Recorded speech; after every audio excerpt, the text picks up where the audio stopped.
मिरज शहरातील मीरासाहेब दर्गा उरूस सुरू असल्याने कायदा आणि सुव्यवस्था अबाधित राखण्यासाठी पोलिसांनी विशेष पथक तैनात केलं होतं आणि याच पार्श्वभूमीवर मिरज शहर पोलीस ठाण्याच्या गुन्हे प्रकटीकरण शाखेला गोपनीय माहिती मिळाली की खोतनगर इथे राजमाने पेट्रोल पंपासमोर एक संशयित इसम कमरेला देशी बनावटीचे पिस्तूल लावून उभा आहे आणि त्यानुसार पोलिसांनी तातडीने कारवाई करत मोहसिन खुदबुद्दीन शिकलगार वय वर्ष 31 राहणार शनिवारपेठ मिरज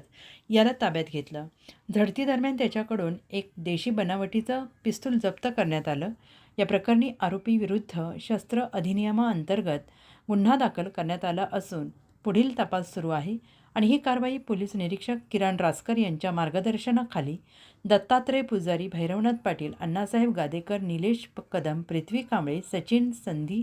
झाकीर हुसेन काजी, दत्तात्रय फडतरे, स्वप्नील नायकोडे आणि दत्तात्रय राणे यांनी केली आहे.